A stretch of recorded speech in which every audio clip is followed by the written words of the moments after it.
Hi, welcome to On This Day in Tudor History with me, Claire Ridgway, author of On This Day in Tudor History. Now, where am I taking you back to today? Well, I'm taking you back to the reign of King Edward VI. For On This Day in Tudor History, the 1st of May, 1551, Norfolk landowner and Member of Parliament, Sir Edmund Knyvet, died.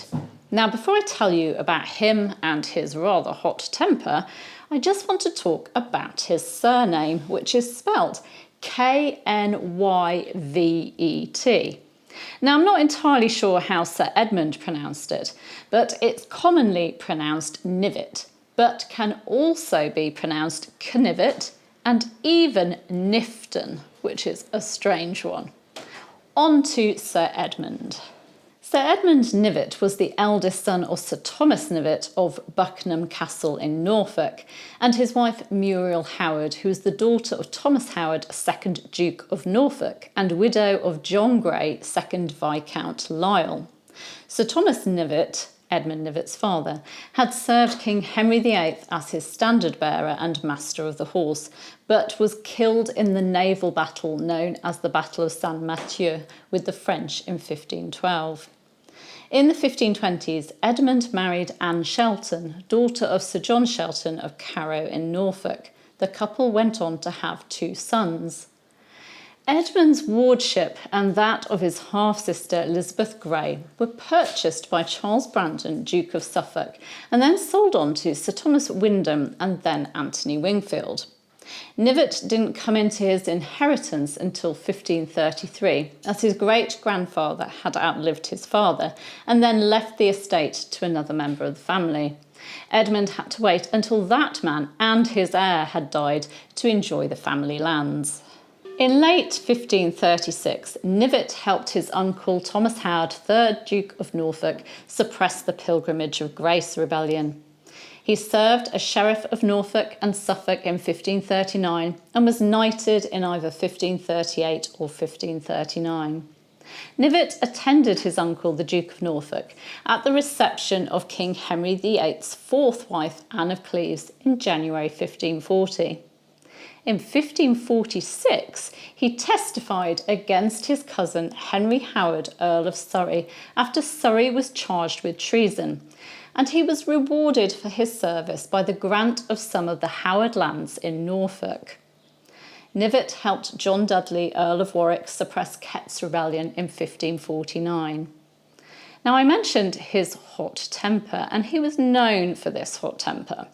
In 1539, when Knyvet wanted to be elected as a Knight of the Shire for Norfolk, and Thomas Cromwell preferred Edmund Wyndham and Richard Southwell, Knyvet lost his cool and argued with Southwell.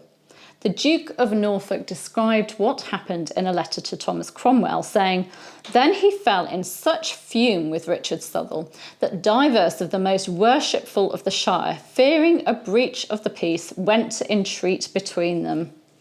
Knyvet and Southwell ended up being called before the Duke of Norfolk, who desired them to forgive displeasures and be lovers as before. And the Duke reported that Southwell was happy with that, but Knyvet said he would never love him, calling him false gentleman, knave, and other opprobrious words. The Duke reported that he bound them in £2,000 apiece to keep the peace until they appeared before the Star Chamber. The Duke went on to explain to Cromwell that Knyvet is young and trusts too much to his wit, and will neither follow the advice of his father-in-law, Sir John Shelton, nor me, but is ruled by 3 or 4 light, naughty knaves of Welshmen and others, and is running into debt. If he comes to you before I do, be quick with him, and give not too much confidence to his words. Another example of his hot temper is from April 1541, when he hit Thomas Clear, a servant of his cousin Henry Howard, Earl of Surrey, during a game of tennis at the royal court. The law stated that the punishment for an act of violence at court was the loss of the perpetrator's right hand, and Knyvet was condemned to lose his hand, but he was reprieved at the last moment, fortunately. Knyvet died on this day in 1551 in London, while there for a session of Parliament as a Knight of the Shire for Norfolk. He was survived by his wife and 2 sons. Also on this day in Tudor history, the 1st of May 1517, foreign traders in London had their shops and property vandalised and damaged by a mob of angry apprentices and labourers in what was known as the Evil May Day riot. And you can find out more about that in last year's video, which I'll give you a link to. And the 1st of May 1536 was supposed to be a fun day for King Henry VIII and Queen Anne Boleyn at the annual May Day joust. But suddenly the king left abruptly, taking his good friend and groom of the stool with him. What was going on? Well, you can find out in my 1st of May 1536 video in the Fall of Anne Boleyn series.